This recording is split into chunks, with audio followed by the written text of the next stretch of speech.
नमस्कार, गोड्डा झार न्यूज में आप सभी का स्वागत है। आइए जानते हैं झारखंड की तमाम छोटी बड़ी मुख्य खबरों को। पर आपने अभी तक गोड्डा झार न्यूज चैनल को सब्सक्राइब नहीं किया है तो प्लीज चैनल को सब्सक्राइब कर बेल आइकन को प्रेस कर दे ताकि खबरों का अपडेट आपको मिलता रहे। साथ ही एक लाइक और प्यारा सा कमेंट जरूर करें। चलिए शुरू करते हैं आज की पहली महत्वपूर्ण खबरों से।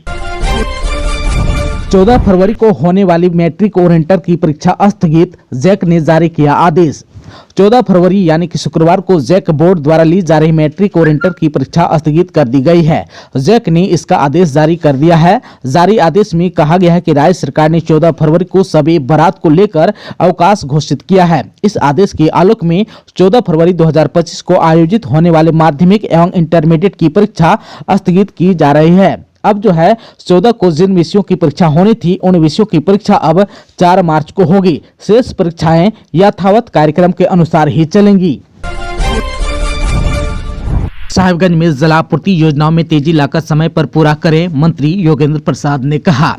झारखंड के पेयजल एवं स्वच्छता मंत्री योगेंद्र प्रसाद ने अपने साहिबगंज दौरे के क्रम में गुरुवार को संथाल परगना के तीनों जिलों में पेयजल योजनाओं की प्रगति की समीक्षा की। समाहरणालय सभागार में आयोजित समीक्षा बैठक में उन्होंने कहा कि लोगों को स्वच्छ पेयजल उपलब्ध कराने के लिए सरकार प्रतिबद्ध है।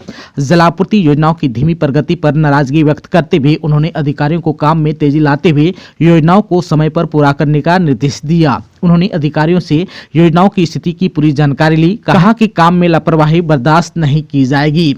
वहीं मंत्री ने हैंडपंप और पाइपलाइन से जलापूर्ति की योजनाओं के रखरखाव पर भी नियमित ध्यान देने को कहा। यह भी निर्देश दिया कि स्वच्छता मिशन के तहत बनाए गए शौचालयों की स्थिति की नियमित जांच करें और जो भी कमियां हैं उन्हें शीघ्र दूर करें। बैठक में मौजूद पदाधिकारियों ने मंत्री को आश्वासन दिया कि वे निर्धारित समय सीमा में सभी कार्यों को पूरा करने के लिए हर संभव प्रयास करेंगे।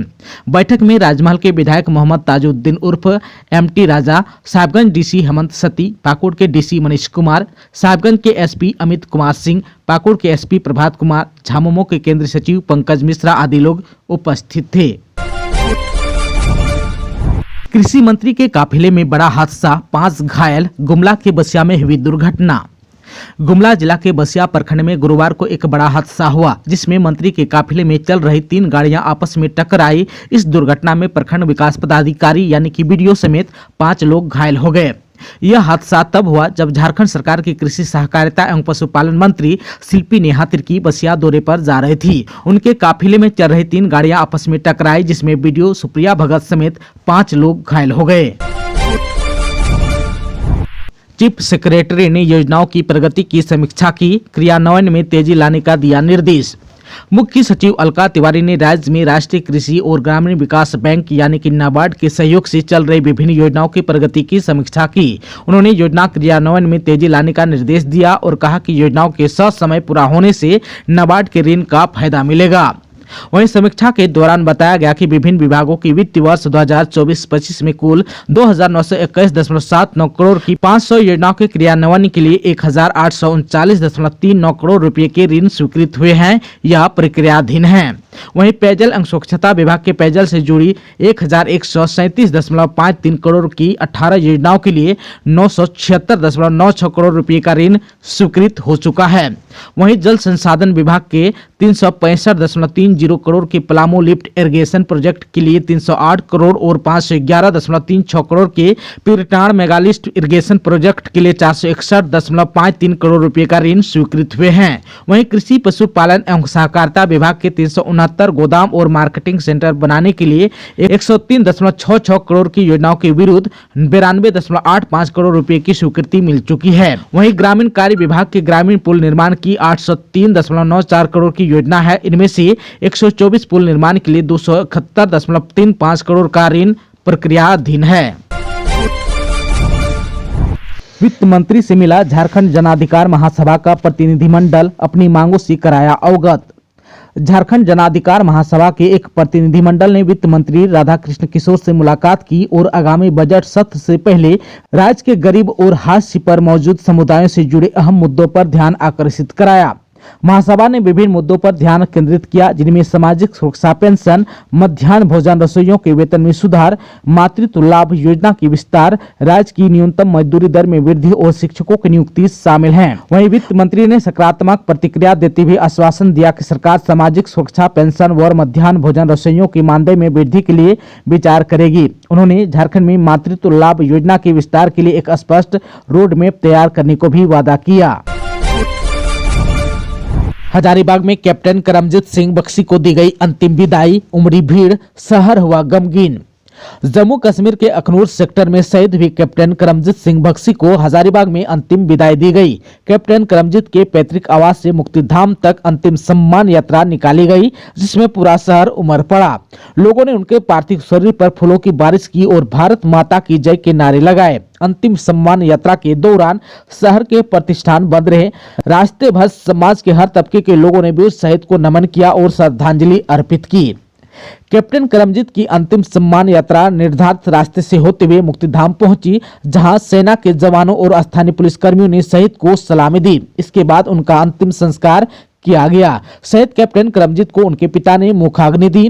शहीद कैप्टन की अंतिम यात्रा में जिला प्रशासन की ओर से हजारीबाग उपायुक्त नैन्सी सहाय, एसपी अरविंद कुमार सिंह, सदर के विधायक प्रदीप प्रसाद समेत बड़ी संख्या में लोग शामिल हुए।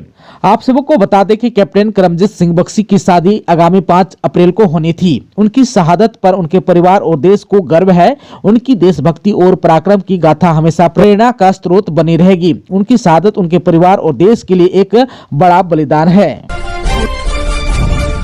शब-ए बारात की छुट्टी 14 को कार्मिक विभाग ने जारी किया संशोधित आदेश।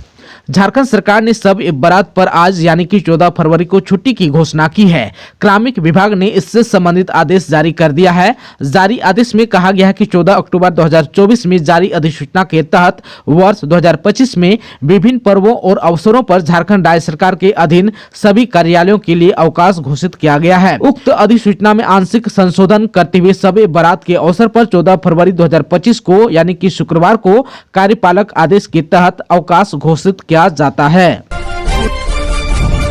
फरवरी में ही चढ़ने लगा पारा, 30 डिग्री सेल्सियस के पार पहुंचा। झारखंड में फरवरी महीने में ही पारा चढ़ने लगा है। सभी जिलों में तापमान लगातार बढ़ता ही जा रहा है। अधिकांश जिलों का अधिकतम तापमान 30 डिग्री सेल्सियस से ऊपर पहुंच गया है। मौसम विभाग की माने तो आज 14 फरवरी को मौसम शुष्क रहेगा। सुबह में हल्की धुंध के साथ दिन भर मौसम साफ और शुष्क रहने की संभावना है। अधिकतम तापमान 32 डिग्री तक जा सकता है। वहीं न्यूनतम तापमान 12 से 14 डिग्री के आसपास रहेगा। मौसम विभाग के अनुसार अगले 5 दिनों तक झारखंड में तापमान में 3 से 4 डिग्री और वृद्धि हो सकती है। आप सबको बता दो कि बुधवार को सरायकेला में तापमान 36.4 डिग्री सेल्सियस तक पहुंच गया था, जो कि इस सीजन का अब तक का सबसे गर्म दिन था। वहीं रांची में अधिकतम तापमान 30.3 डिग्री और न्यूनतम तापमान 16.7 डिग्री सेल्सियस रिकॉर्ड किया गया, जो सामान्य से कहीं ज्यादा था। मौसम विभाग के अनुसार हिमालय में बर्फबारी नहीं हो रही है और पश्चिमी विक्षोभ भी कमजोर हो चुका है, जिसका असर यहाँ देखा जा रहा है। एकलव्य प्रशिक्षण और शिक्षा प्रोत्साहन योजना पर लटका ताला, 350 करोड़ मंजूर लेकिन योजना हुआ गायब, भाजपा ने कहा। भाजपा के प्रदेश प्रवक्ता अजय शाह ने अक्टूबर 2023 में झारखंड सरकार के उच्च शिक्षा विभाग द्वारा जारी 2 टेंडरों यानी कि एकलव्य प्रशिक्षण योजना और मुख्यमंत्री शिक्षा प्रोत्साहन योजना की स्थिति पर सवाल खड़े किए हैं। उन्होंने कहा कि हेमंत सरकार ने वर्ष 2023 में इन दोनों योजनाओं की घोषणा की थी, जिनका उद्देश्य झारखंड के 35,000 छात्रों को लाभ पहुंचाना था। इन योजनाओं के तहत छात्रों के लिए UPSC, JPSC, bank PO, medical, engineering, SSC, hotel management, mass communication, railway board आदि जैसी प्रतियोगी परीक्षाओं के लिए मुफ्त कोचिंग की व्यवस्था की गई थी। इसके अलावा छात्रों को हर महीने 25 रुपए की आर्थिक सहायता देने का भी प्रावधान था। अजय शाह ने सरकार पर निशाना साधते हुए कहा कि इन दोनों योजनाओं के लिए लगभग 350 करोड़ रुपए का बजट 1.5 साल पहले ही स्वीकृत किया गया था, लेकिन हैरानी की बात तो यह है कि आज तक इस पर कोई कार्रवाई नहीं हुई है। उन्होंने सरकार से सवाल किया कि बिना किसी स्पष्ट कारण के इतनी महत्वपूर्ण योजनाओं को रोककर झारखंड के हजारों छात्रों के भविष्य को अंधकार में क्यों धकेला गया। उन्होंने पूछा कि यदि इन योजनाओं के लिए बजट स्वीकृत हो चुका था तो क्या छात्रों के लिए निर्धारित फंड किसी अन्य योजना में डाइवर्ट कर दिया गया। उन्होंने सरकार से यह भी स्पष्ट करने को कहा कि क्या ये योजनाएं पूरी तरह बंद कर दी गई हैं या आगामी बजट में इन्हें पुनः शुरू किया जाएगा। उन्होंने कहा कि आमतौर पर छात्र हर वर्ष अप्रैल में नए सत्र के साथ कोचिंग शुरू करते हैं। यदि सरकार ने मार्च तक इन योजनाओं को लागू नहीं किया तो ये योजनाएं केवल कागजों तक ही सीमित रह जाएंगी और धरातल पर कभी उतर ही नहीं पाएंगी। संथाल परगना का नाम बदलकर पहाड़िया अरण्यांचल करें, संघ ने कहा। केंद्रीय पहाड़िया आदिम जनजाति संघ के झारखंड प्रदेश इकाई का वार्षिक अधिवेशन दुमका के इंडोर स्टेडियम में हुआ। अधिवेशन में संथाल परगना प्रमंडल सहित पश्चिम बंगाल, बिहार और असम से पहाड़िया आदिम जनजाति समाज के लोगों ने भाग लिया। अधिवेशन में 18 सूत्रीय प्रस्ताव पारित किया गया, जिसमें संथाल परगना प्रमंडल का नाम बदलकर पहाड़िया अरण्यांचल करने की मांग मुख्य है। इसके अलावा झारखंड में जनजाति सलाहकार समिति में आदिम जनजाति सदस्यों का प्रतिनिधित्व सुनिश्चित करने, दुमका राजमहल लोकसभा सीट के साथ संप के आदिम जनजाति की आबादी वाले विधानसभा क्षेत्रों को आदिम जनजाति के लिए आरक्षित करने की भी मांग की गई है। वहीं अधिवेशन में बतौर मुख्य अतिथि पुरातत्वविद पंडित अनुपम कुमार वाजपेयी शरीक हुए। उन्होंने अखिल भारतीय पहाड़िया आदिम जनजाति उत्थान समिति द्वारा प्रकाशित माल पहाड़िया मावनो माव त्योहार कैलेंडर 2025 व डायरी का लोकार्पण किया। उन्होंने बाबा तिलका मांझी के संघर्ष और शहादत पर विस्तार से प्रकाश डाला। कहा कि प्रथम स्वतंत्रता सेनानी तिलका मांझी की प्रतिमा संसद में लगाई जानी चाहिए ताकि उनके बलिदान को पूरा देश जान सके। अधिवेशन की चर्चा करते हुए उन्होंने कहा कि चिंतन मनन और भविष्य के लिए कार्य योजना बनाने की यह पहल समाज को आगे ले जाएगी। पहाड़िया आदिम जनजाति सामाजिक, राजनीतिक और शैक्षणिक रूप से जागरूक बने, यह बेहद ही जरूरी है। केंद्रीय अध्यक्ष मनोज सिंह पहाड़िया ने कहा कि हमारा समाज 100% शिक्षित बने, यह संकल्प आज हमें लेना होगा। मौके पर संतोष पुजहर, दामोदर गिरिही, राजेश गिरिही, रामेश्वर पुजहर, रामजीवन अहड़ी, महादेव देहरी, हरि नारायण सिंह, मुन्नी देवी, पूर्णिमा पुजहर, रामधन देहरी, गणेश्वर देहरी, मंगलानंद देहरी, बसंती देवी, रीता देवी आदि लोग उपस्थित थे। राष्ट्रपति का रांची दौरा, आज ट्रैफिक व्यवस्था में हुआ बदलाव। राष्ट्रपति द्रौपदी मुर्मू आज 14 फरवरी को 2 दिवसीय दौरे पर रांची आ रही है। वह बीआईटी मिश्रा के प्लेटिनियम जुबली कार्यक्रम में हिस्सा लेंगे। इसके बाद 15 फरवरी को दिल्ली लौट जाएंगे। उनके रांची आगमन की तैयारी जोर शोर से चल रही है। इसको लेकर रांची के ट्रैफिक व्यवस्था में भी बदलाव किया गया है।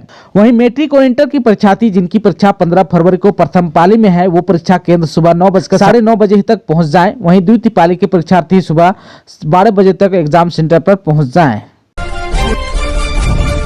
चतरा के डीसी ने इटखोरी महोत्सव की तैयारी का लिया जायजा।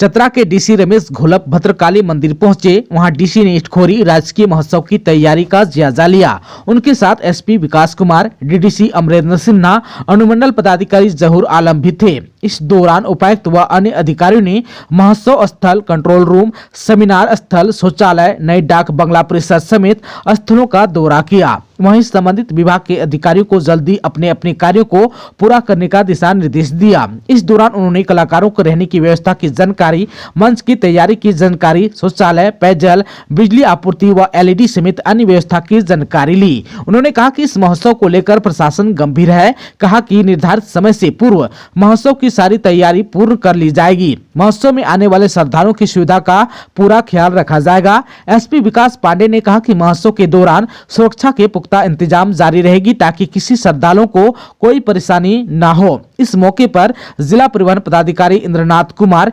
DSP Amita Lakra, BDO Somnath Bankira, CO Savita Singh, Ratneshwar Sharma, doctor Mrityunjay Singh, Surendra Singh, Ramdahin Singh, Satish Singh, Nageshwar Yadav समेत कई लोग उपस्थित थे। अरगोड़ा चौक पर कल्याण मंत्री चमरा लेंडा ने वीर बुद्धू भगत को दी श्रद्धांजलि।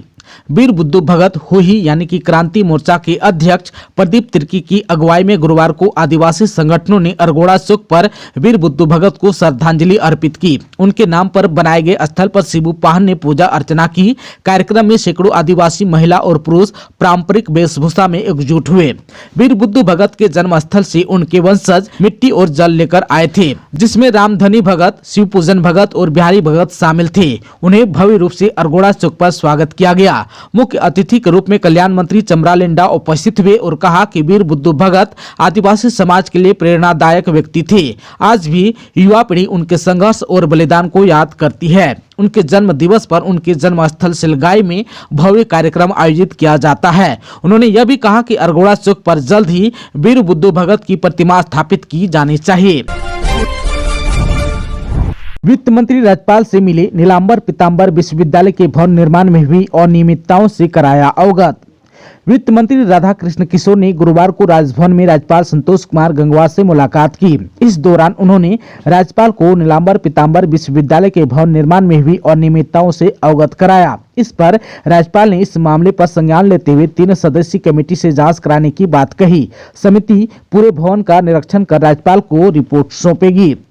आप सबको बता दूं कि वित्त मंत्री द्वारा राज्यपाल को सौंपे गए ज्ञापन में कहा है कि लगभग 125 करोड़ रुपए की लागत से नीलांबर पीताम्बर विश्वविद्यालय की भवन निर्माण किया गया है। इसमें निर्माण में बरती गई अनियमितताओं की शिकायत कई छात्र संगठन ने की थी। उनके शिकायत पर 11 फरवरी को विश्वविद्यालय के निर्मित भवन को देखने गया था।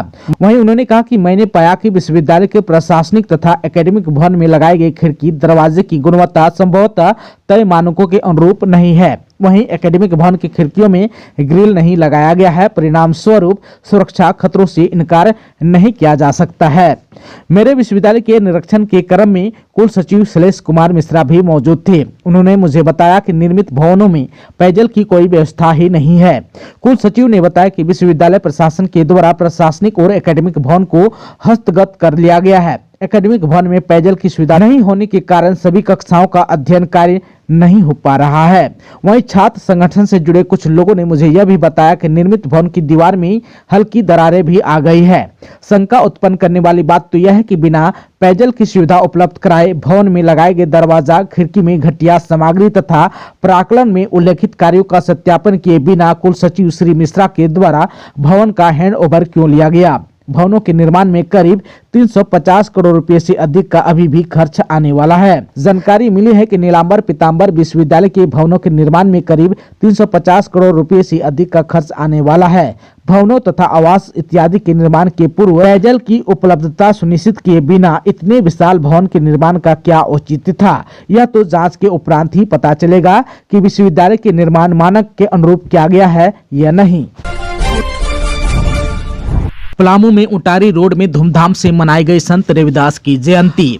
उटारी रोड प्रखंड के जोगा पंचायत के चरही टोला में संत शिरोमणि रविदास की 648वीं जयंती मनाई गई। यह समारोह पलामू जिला कांग्रेस सेवा दल यांग ब्रिगेड अरविंद कुमार की अध्यक्षता में हुआ। उन्होंने कहा कि यह प्रसिद्ध संत और कवि गुरु रविदास की जयंती है।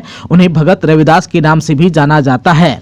वे भक्ति आंदोलन में एक प्रमुख व्यक्ति थे। गुरु रविदास की शिक्षा में गुणवत्ता और मानवाधिकार शामिल था, जो लोगों को धार्मिकता के मार्ग पर चलने और अपने दृष्टिकोण को व्यापक बनाने के लिए प्रेरित करते थे। उन्होंने कहा कि संत गुरु रविदास उन महान संतों में से एक है जिन्होंने समाज में फैली बुराइयां और कुरीतियों को दूर करने के लिए हमेशा जातिवाद को त्याग कर प्रेम से रहने की शिक्षा दी।